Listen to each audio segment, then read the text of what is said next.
Hi everyone. आज हम leet code का क्वेश्चन वर्ड सर्च सॉल्व करेंगे। ये एक इम्पॉर्टेंट क्वेश्चन है बिकॉज ये बहुत बार इंटरव्यूज में पूछा जा चुका है एंड प्रीवियस वीडियोस में हमने ग्राफ ट्रैवर्सल्स के बारे में पढ़ा था एंड उस पर एक basic to medium level of questions भी डिस्कस किए थे on DFS. So this is an another question on DFS. Okay, तो यहाँ पर आपको क्या गिवन है कि m क्रॉस n की ग्रिड गिवन है जो फिल्ड है कैरेक्टर्स से। ओके, एंड आपको क्या गिवन है, एक अनदर वर्ड गिवन है। ओके, स्ट्रिंग गिवन है। In the final answer you have to return true और फॉल्स। ओके, सो ट्रू कब रिटर्न करना है, जब आपको ये जो वर्ड गिवन है ये आपको अपनी मैट्रिक्स में अगर मिल जाए तो आपको क्या रिटर्न करना है, ट्रू, एंड फॉल्स अगर आपको नहीं मिले तो। ओके, तो सबसे पहले हम इस मैट्रिक्स में ढूंढने के लिए क्या करेंगे, सबसे पहले मैं देखूंगी कि मेरी मैट्रिक्स में ए का प्रेजेंट है, राइट। अगर मैं इस मैट्रिक्स में देखती हूँ तो मुझे ए दो जगह मिल रहा है, ठीक है। बट मैं क्या करूँगी, पहली अक्रेंस जहाँ से भी मेरे को ए मिला है वहाँ से स्टार्ट करती हूँ, ठीक है। तो पहला ए मुझे यहाँ से मिला था, ठीक है। उसके बाद मैं दूसरा लेटर कौन सा ढूंढूंगी, पी, ठीक है। तो मुझे क्या करना है, ए के जितने भी एडजेसेंट सेल्स है, okay, where adjacent cells are horizontally और वर्टिकली, तो जितने भी ए के एडजेसेंट सेल्स है उस पर मुझे अब बी की अक्रेंस चेक करनी है, ठीक है। तो ए के दो एडजेसेंट सेल्स है, ये और ये, ठीक है। डायगोनली को हम एडजेसेंट नहीं मानेंगे, यहाँ पर स्पेसिफाइड है कि हॉरिजॉन्टली और वर्टिकली। ओके, तो हॉरिजॉन्टली एंड वर्टिकली में सिर्फ एक पे ही बी प्रेजेंट है। ओके, तो हम उस पर आगे बढ़ जाएंगे, ठीक है। ए एंड बी अपने हो गए, अब हमको क्या ढूंढना है, सी, ठीक है। तो बी के एडजेसेंट में अब आप क्या करोगे, सी ढूंढोगे। तो बी के एडजेसेंट ये और ये सेल है, सी किस पे प्रेजेंट है, इस पे। ओके, हमको सी भी मिल गया। उसके बाद क्या है, अनदर लेटर सी। तो अब ये इस वाले सी के एडजेसेंट में आपको सी ढूंढना है, तो यहाँ पर मिले आपको, ठीक है। Another is E, okay. तो अब इस सी के एडजेसेंट में आपको ई ढूंढना है, तो आपको मिला यहाँ पर, ठीक है। And the next letter is D, तो यहाँ पर आपको डी मिल गया। जब पहली बार ही चेक किया तो आपको पहली बार में ही अपना वर्ड मिल गया, तो आप सीधा सीधा क्या रिटर्न कर दोगे, ट्रू, ठीक है। आपको दूसरे ए से चेक करने की अब जरूरत नहीं है, राइट, क्योंकि आपको पहली बार में ही अपना ए मिल गया है, ठीक है। अनदर एग्जाम्पल देखते हैं। यहाँ पर हमको वर्ड फाइंड करना है सी, ओके, एस डबल ई सी। तो सबसे पहले मुझे एस की अक्रेंस यहाँ पर मिलेगी, ठीक है। एस की अक्रेंस मुझे मिल गई, इसके बाद मुझे चाहिए ई। तो इस एस के एडजेसेंट में क्या ही कहीं पर ई है क्या, नहीं है, तो मैं इसको कंसिडर नहीं करूंगी, ठीक है। पहले वाले से मुझे आंसर क्या मिला, फॉल्स, की पहले वाले एस से, फर्स्ट वाले एस से मुझे आंसर क्या मिला, फॉल्स, ठीक है। तो अब मैं दूसरा एस ढूंढूंगी, ठीक है। तो दूसरा एस मुझे मिलता है यहाँ पर, ठीक है। अब इसके एडजेसेंट में मुझे क्या ढूंढना है, ई, ठीक है। तो अगर आप देखो इसके एडजेसेंट में तीन ई है, पहला वाला ई ये है, दूसरा वाला ई ये है, और तीसरा वाला ई, ओ सॉरी, तो इस ई के एडजेसेंट में दो ही ईज हैं, ओके, पहला ये और दूसरा ये। तो अब आप क्या करोगे, दोनों को चेक करोगे, ठीक है। हमें पता नहीं आंसर किस तरफ लाई कर रहा है, तो हम दोनों को वन बाय वन करके चेक करेंगे, ठीक है। तो पहले इस एस को मैंने कंसिडर कर लिया, इसके बाद मैं ऊपर वाले को कंसिडर करती हूँ, तो ठीक है, इस वाले ई को मैंने ले लिया, तो मेरे को एस मिल गया, ई मिल गया। अब इस वाले ई से मुझे नेक्स्ट लेटर क्या ढूंढना है, ई। तो क्या इस वाले ई के एडजेसेंट में कहीं पर ई है क्या, नहीं है। तो दैट मीन्स ऊपर वाले केस से मुझे आंसर क्या मिला, फॉल्स, कि ऊपर वाले केस मुझे क्या बोल रहा है कि नहीं, आपको ऊपर कहीं पे भी सी नहीं मिलेगा। तो मैं क्या करूंगी, दूसरे केस पर जाऊंगी। दूसरे केस से मुझे क्या मिला, एस ई मिल गया, एस मिल गया, ई मिल गया। अब मुझे क्या करना है, इस ई के एडजेसेंट में ई ढूंढना है, तो इस ई के एडजेसेंट में यहाँ पर ई प्रेजेंट है, ओके। अब मुझे तीनों लेटर्स मिल गए, एस ई ई तीनों मिल गए, तो दूसरे केस से मेरा आंसर क्या निकला, ट्रू निकला, ठीक है। तो ओवरऑल मेरा आंसर क्या हो जाएगा, फॉल्स और ट्रू से ट्रू हो जाएगा, ठीक है। तो सेकंड केस में मुझे ट्रू मिल गया, ठीक है। तो अगर आप देखोगे पहले एस से आपको फॉल्स मिला, दूसरे एस से आपको ट्रू मिल गया, तो ओवरऑल आंसर आपका फिर से क्या हो जाएगा, ट्रू हो जाएगा। दैट मीन्स यस, आपको अपना लेटर सी मिल गया है। एक और एग्जाम्पल देखते हैं जहां पर हमको ये वर्ड फाइंड करना है, A B C B, okay. तो सबसे पहले ए की अक्रेंस मुझे यहाँ पर मिलती है, ठीक है, ए मिल गया। अब मुझे क्या चेक करना है, बी, ठीक है। ए के एडजेसेंट में बी कहाँ है, यहाँ पर है, okay. Non next is C, ठीक है, यहाँ पर सी मेरे को मिल गया। अब मुझे क्या ढूंढना है, बी, अगेन बी। तो अब मैं क्या कह सकती हूँ कि इस सी के एडजेसेंट में ये वाला बी है, तो वापस से मैं कह सकती हूँ यस, इस बी को मान लो, इस बी को कंसिडर कर लो। तो ए बी सी आप क्या बोल दोगे, मिल गया मुझे। बट ऐसा नहीं करना है, वाई, बिकॉज हमने इस बी को ऑलरेडी कंसिडर कर लिया था, तो हम इसको दोबारा कंसिडर नहीं कर सकते, राइट। एक सेल को एक ही बार कंसिडर करना है, यहाँ पर मेंशन्ड है, the same letter cell may not be used more than once, okay. तो एक सेल को आप एक ही बार कंसिडर कर सकते हो। दैट मीन्स इस केस में आपका आंसर क्या होने वाला है, फॉल्स, बिकॉज दूसरे ए से भी आपको आंसर नहीं मिलने वाला है, दोनों ए से क्या है, फॉल्स, तो अगर यहाँ पर हम नोट करें तो हम क्या कर रहे हैं, यहाँ पर हम हमेशा क्या कर रहे हैं, हमारे मैट्रिक्स के डेप्थ में जा रहे हैं। डेप्थ में कैसे जा रहे हैं, कोई एक लेटर मिल जाता है तो उसके एडजेसेंट में चेक करते हैं नेक्स्ट लेटर, फिर वो लेटर मिल जाता है तो फिर उसके एडजेसेंट में चेक करते हैं नेक्स्ट लेटर, राइट। तो इसे क्या बोलते हैं, डेप्थ में जाना। तो यहाँ पर हम क्या लगाने वाले हैं, डीएफएस लगाने वाले हैं, ठीक है। एक और चीज़ जो हमने नोट की है कि अगर किसी सेल को एक बार कंसिडर कर लिया तो उसे दोबारा हम कंसिडर नहीं कर सकते। तो दैट मीन्स हमको यहाँ पर विजिटेड फ्लैग हमेशा स्टोर करना पड़ेगा corresponding to each and every cell. हर सेल के कोरस्पॉन्डिंग एक विजिटेड फ्लैग होगा जो हमें ये बताएगा कि हमने इस सेल को कंसिडर किया है या नहीं किया है, राइट। तो अगर ये दोनों कंडीशंस है कि आप डेप्थ में भी जा रहे हो और विजिटेड मैट्रिक्स भी मेंटेन कर रहे हो, दैट मीन्स आप क्या यूज़ कर सकते हो, यहाँ पर डीएफएस यूज़ कर सकते हो। ओके, सो हम एक और एग्जाम्पल देख रहे हैं जहाँ पर हमको ये मैट्रिक्स गिवन है एंड हमको ये वर्ड फाइंड करना है, right. S triple E D. सबसे पहले हम क्या करेंगे, एस ढूंढेंगे। तो एस हमें कहाँ पर मिला, यहाँ पर मिला, ठीक है। अब इसके हमको क्या ढूंढना है, नेक्स्ट लेटर विच इज ई। तो हमें इसके एडजेसेंट में ई दो पोजीशंस पे मिल रहा है, पहली पोजीशन ये है और दूसरी पोजीशन ये है, राइट, फर्स्ट एंड सेकेंड, ठीक है। तो हम क्या करेंगे, मैं लेफ्ट वाले से कंसिडर करती हूँ और लेफ्ट वाले से डीएफएस लगाती हूँ, राइट। तो मुझे एस मिल गया, ई मिल गया, अब मुझे क्या नेक्स्ट ढूंढना है, अगेन ई। तो इस वाले सेल के एडजेसेंट में कहीं पर ई है क्या, हाँ यहाँ पर है, ठीक है। अब मुझे ई भी मिल गया, अब नेक्स्ट क्या ढूंढना है मुझे, अगेन ई। तो इसके एडजेसेंट में क्या ई है, हाँ यहाँ पर है, राइट। एस ई ई, तीन ई मिल चुके हैं हमें, अब क्या ढूंढना है हमें, डी। तो इस वाले के एडजेसेंट में कहीं पर भी डी है क्या, नहीं है। दैट मीन्स मैं क्या रिटर्न कर जाऊंगी, फॉल्स। तो पहली कंडीशन से आपको क्या मिलेगा, false. One thing to remember here is, जब भी हम डीएफएस लगाते हैं हम क्या करते हैं, सारे नोड्स को विजिटेड मार्क कर देते हैं, राइट। तो आपने इस ई पे डीएफएस लगाया था तो आप इन सारे तीनों नोड्स को क्या कर दोगे, विजिटेड मार्क कर दोगे, राइट। अब मैं सेकंड वाले केस से अगर डीएफएस लगाना चाहूँ तो मैं नहीं लगा पाऊंगी, वाई, बिकॉज ये वाला जो ई है ये क्या है, विजिटेड मार्क है। और जबकि अगर आप देखें तो इस ई से आपका आंसर आ सकता था, कैसे, आप इस वाले एस को कंसिडर करते, फिर इस ई को कंसिडर करते, फिर इसको एंड देन इसके एडजेसेंट में आपको डी मिल जाता, तो आपको अपना वर्ड मिल जाता एंड सेकंड वाले केस से आपको ट्रू मिल सकता था, ठीक है। एंड ओवरऑल आप कह सकते थे yes I found the word S triple E D, okay. But ऐसा आप नहीं कर पाए, वाई, बिकॉज जब भी आप डीएफएस लगा रहे हैं वो हर एक सेल क्या हो जा रहा है, विजिटेड मार्क हो जा रहा है। एंड अगर वो आंसर फॉल्स भी देता है तब भी वो लेटर या वो सेल क्या होता है, विजिटेड ही रहता है। तो इस केस में हमको क्या करना होगा, हम जब भी डीएफएस लगा रहे हैं तो डीएफएस के एट द एंड हमें क्या करना होगा, हर सेल को अनविजिटेड वापस से मार्क करना होगा। अगर सेल रिप्रेजेंटेड है आर कॉमा सी से तो विजिटेड ऑफ आर कॉमा सी को वापस हम क्या कर देंगे, जीरो मार्क कर देंगे डीएफएस से बाहर आने के बाद, ताकि जब हम दूसरा केस कंसिडर करें, जैसे कि ये वाला था जिसमें हम दूसरे चाइल्ड को अगर कंसिडर करें तो अब इस केस में हमारा आराम से डीएफएस लग जाए, ठीक है। अब हम इसका स्यूडो कोड देखते हैं। तो स्यूडो कोड में देखने के लिए सबसे पहले हम क्या कर रहे थे, तो जो हमें वर्ड गिवन है, फॉर एग्जांपल मुझको ये वर्ड गिवन है मालविका और मुझे ये मेरी मैट्रिक्स में फाइंड करना है, तो मैं सबसे पहले क्या कर रही थी, फर्स्ट लेटर ढूंढ रही थी, दैट इज एम, ओके। तो मैं सबसे पहले स्यूडो कोड में क्या लिखूंगी, फाइंड फर्स्ट लेटर इन मैट्रिक्स। अगर आपको फर्स्ट लेटर मैट्रिक्स में मिल जाता है यस, तो आपको पहला स्टेप क्या करना है, सबसे पहले आपको क्या लगाना है, DFS on that letter. DFS on that letter मतलब कि उस सेल से स्टार्ट करके, इस सेल से अगर मैट्रिक्स में कहीं पर मुझे एम मिलता है तो मुझे इस सेल से स्टार्ट करके क्या लगाना है, डीएफएस लगाना है, ओके। अब डीएफएस भी मुझे क्या रिटर्न करेगा, दो वैल्यूज रिटर्न करेगा, यस और no. Why it will return two values.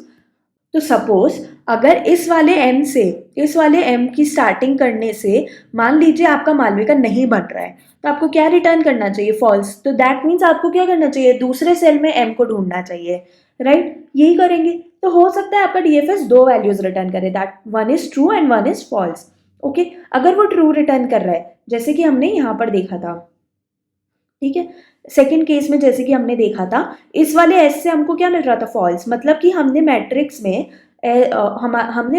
में वर्ड का पहला लेटर ढूंढा एस, ठीक है, हमें यहाँ पर मिला, पर पहली कंडीशन से हमको क्या रिटर्न हो गया, फॉल्स।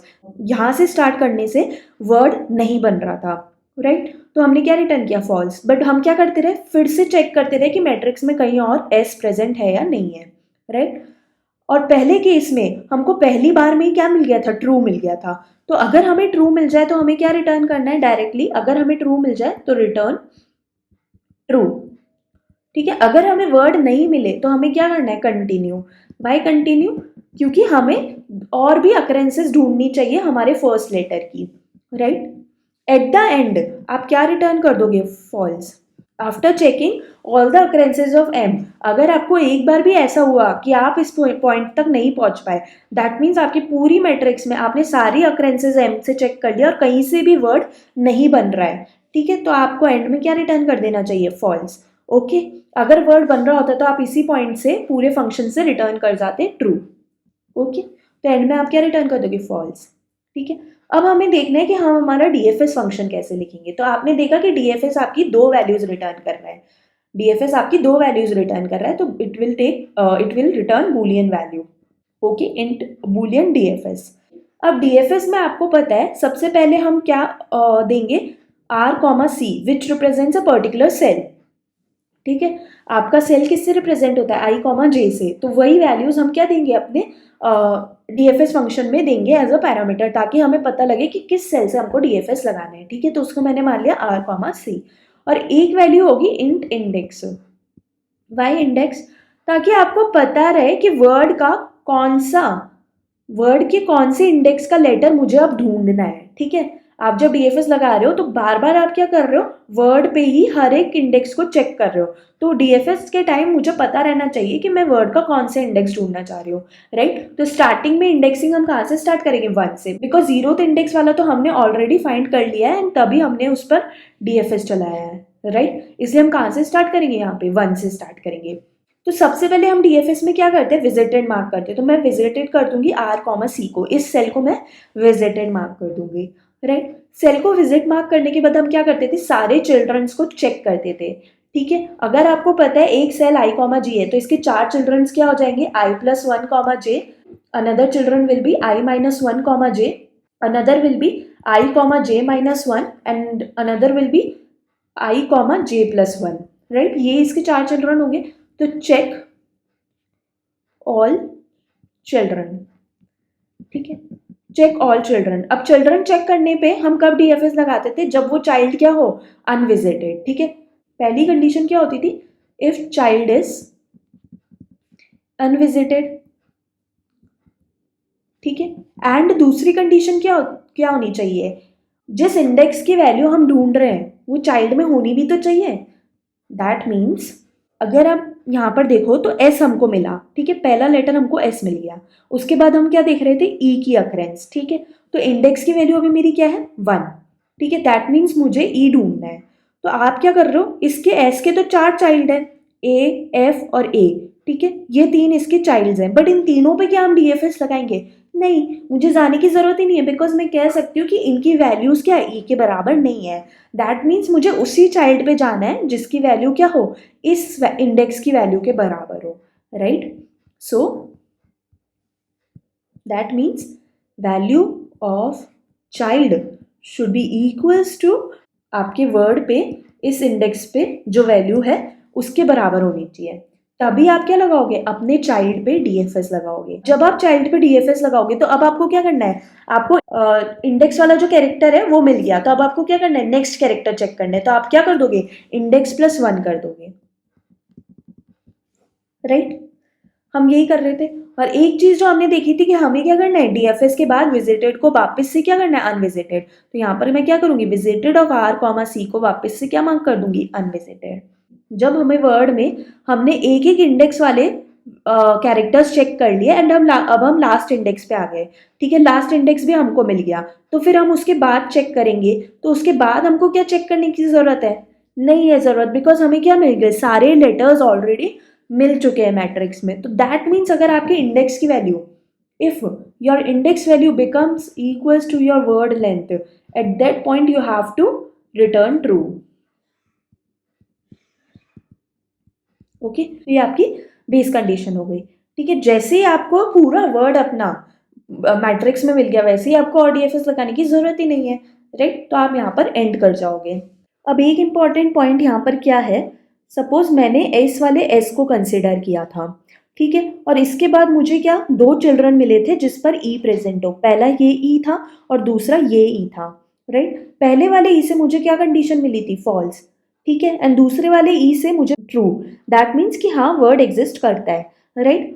अगर किसी भी कंडीशन से मुझे ट्रू रिटर्न मिलता है तो मैं क्या रिटर्न करूंगी eight the and, true he return करूंगी। बाय, बिकॉज कोई भी एक कंडीशन से अगर मुझे मेरा वर्ड मिल रहा है तो मुझे क्या रिटर्न करना है कि हाँ मेरे पास वर्ड प्रेजेंट है। तो दैट मीन्स मैं यहाँ पर क्या कर रही हूँ, मैं सारे चिल्ड्रन का क्या ले रही हूँ, सारे चिल्ड्रंस का क्या ले रही हूँ, और, राइट। तो आप जब भी यहाँ पर डीएफएस लगा रहे हो चाइल्ड पे तो सारे चाइल्ड्स का आप क्या करोगे, और लोगे। तो और लेने के लिए मैं क्या करूँगी, एक आंसर वेरिएबल लूँगी एंड आंसर के साथ इसका बार बार और लेती जाऊँगी। ओके, और आंसर को इनिशलाइज करूँगी फॉल्स से। ठीक है, शुरू में मैं मान लूँगी कि मेरा वर्ड एग्जिस्ट नहीं करता है, और अगर कहीं किसी भी चाइल्ड पे विजिट करने से अगर मुझे मेरा वर्ड मिल जाता है तो मैं क्या करूँगी, उसको आंसर में स्टोर करा लूँगी और बार बार मैं और लेती जाऊँगी। दैट मीन्स अगर किसी भी कंडीशन से मुझे अगर आंसर मिल जाता है तो मैं उसको ट्रू मार्क कर दूंगी, और एट द एंड में क्या रिटर्न करूंगी, डीएफएस से मुझे रिटर्न भी तो करना है, तो return answer. Let's try to code this problem. Question का लिंक एंड सॉल्यूशन मैंने अपने डिस्क्रिप्शन में ऐड किया है, you can try to refer that, and if you face any issues feel free to comment in the below section. So सबसे पहले हम क्या करेंगे, रोज एंड कॉलम स्टोर करा देते हैं। So int row is equals to board dot size, okay, and int column is equals to board 0 dot size. Why, because it is a vector of vector, and हमको पता है कि board में at least एक रो तो होने ही वाली है, right, because m comma n varies from 1 to 6। Okay, इसके बाद हम क्या कर रहे थे, पूरी मैट्रिक्स में सर्च कर रहे थे पहला इंडेक्स वाला लेटर, ठीक है, वर्ड के पहले इंडेक्स वाला letter. So int i is equals to 0, i less than row, i plus plus, और int j is equals to 0, j less than column, j plus plus. If you find कि आपके board में जो letter है, current letter है, वो word के 0th index के बराबर है, तो आप क्या बोलोगी कि हाँ यार मुझे अब इससे डीएफएस लगाना चाहिए, right. So what will I do, board at i comma j is equals to word का 0th इंडेक्स। तो आप यहाँ से क्या करोगे, डीएफएस लगाओगे, DFS from i comma j, okay. And अब आपको कौन सा इंडेक्स ढूंढना है, फर्स्ट इंडेक्स, ठीक है, 0th इंडेक्स आपको ऑलरेडी मिल चुका है, तो अब आप फर्स्ट इंडेक्स से स्टार्ट करोगे, ठीक है। इसके बाद कौन कौन से वेरिएबल्स हमको पास करने होंगे, एक तो बोर्ड, एंड एक हमें वेरिएबल पास करना होगा विजिटेड एरे, ठीक है। तो विजिटेड मैट्रिक्स या एरे मैं बना लेती हूँ, 2D एरे भी आप बना सकते हैं या फिर वेक्टर ऑफ वेक्टर करके आप मैट्रिक्स भी बना सकते हैं, okay. So vector of int which is visited, इसकी साइज़ क्या हो जाएगी, row comma column, right, and इसको 0 से इनिशलाइज कर दिया। यहाँ पर मैंने डीएफएस लगाया, तो डीएफएस हमें 2 वैल्यूज़ रिटर्न कराता, तो if DFS returns you true value, तो अगर ये कंडीशन ट्रू हो जाती है तो इस केस में आपको क्या करना है, सीधा सीधा रिटर्न ट्रू कर जाना है। और अगर फॉल्स होती है तो आपको कुछ नहीं करना है, आपको फिर से फॉर लूप में हमारी मैट्रिक्स में वर्ड की 0th इंडेक्स की अकरेंस चेक करनी है, ठीक है, वर्ड का पहला लेटर चेक करना है। एंड एट द एंड अगर आपको कभी भी ट्रू ना मिले तो आप क्या रिटर्न करोगे, फॉल्स। अब हम देखते हैं कि हमारा डीएफएस फंक्शन क्या होगा। So it will return 2 values, so Boolean, इसमें 2 वैल्यूज़ हैं, आर कॉमा सी जो रिप्रेजेंट कर रही है करंट सेल, उसके बाद एक ये इंडेक्स जिस इंडेक्स का लेटर हमको सर्च करना है, ठीक है, एंड उसके बाद हमारा बोर्ड एंड विजिटेड वेक्टर। एक और वेरिएबल होगा जो कि होगा वर्ड, बिकॉज हमें वर्ड के इंडेक्स पे चेक भी तो करना होगा, तो हम वर्ड को भी पास करेंगे, ओके।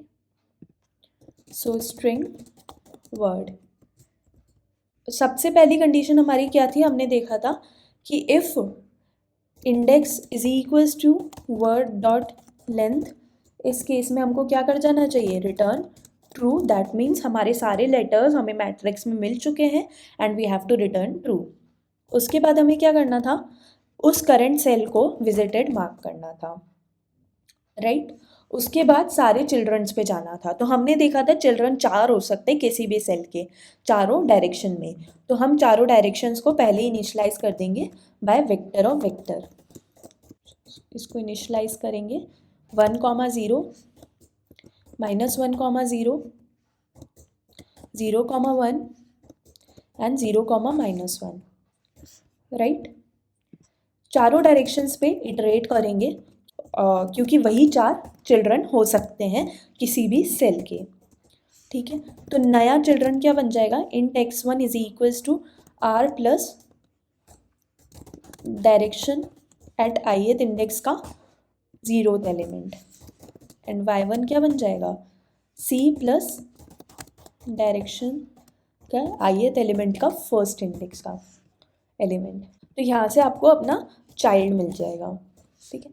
चाइल्ड मिलने के बाद आप क्या करते हो, उस चाइल्ड को पहले चेक करते हो कि वो अनविजिटेड है या नहीं है। तो visited of x1, y1 should be 0 and उस चाइल्ड की वैल्यू क्या होनी चाहिए, अपने वर्ड की इस इंडेक्स कैरेक्टर के बराबर होनी चाहिए, ठीक है।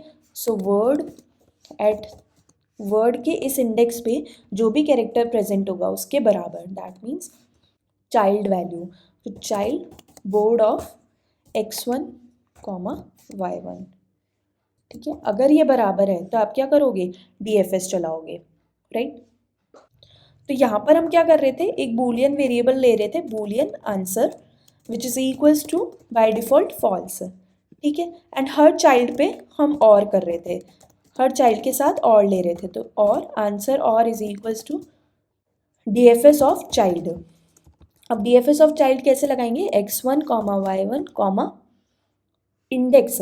अब इंडेक्स क्या होगा, मतलब कि ये करेंट इंडेक्स का जो कैरेक्टर था वो तो हमें मिल गया था, तो अब हमें नेक्स्ट कैरेक्टर ढूंढना है, that means index plus 1, okay. And other values same, okay. और एट द एंड हमको क्या रिटर्न करना है, आंसर। और हमने एक चीज़ क्या देखी थी एक्सप्लेनेशन में, कि जब भी हम DFS लगा रहे हैं तो इसको अगर विजिटेड मार्क करें तो वापस इसको अनविजिटेड मार्क करें, ठीक है। ये हमने एक्सप्लेनेशन में स्टार्टिंग में समझा था, तो इसको अनविजिटेड मार्क कर दिया, okay. Let us try to run it. आपकी जो x1 एंड y1 है ये आपकी रेंज के बाहर जा सकते हैं। सपोज आपकी r की वैल्यू 0 है, तो अगर r में -1 करेंगे, दैट मीन 0 में -1 करेंगे तो x1 क्या बन जाएगा, -1, विच इज़ नेगेटिव, और नेगेटिव इंडेक्स एग्जिस्ट नहीं करता है। तो हमें यहाँ पर कंडीशंस लगानी पड़ेगी ताकि ये x1 y1 out of range ना जाए, okay. So if x1 is less than 0 और y1 लेस देन 0 और x1 is greater than equals to board dot size or y1 is greater than equals to column dot size, then what do I have to do, continue, okay. Don't consider such children. Let us try to submit it, okay.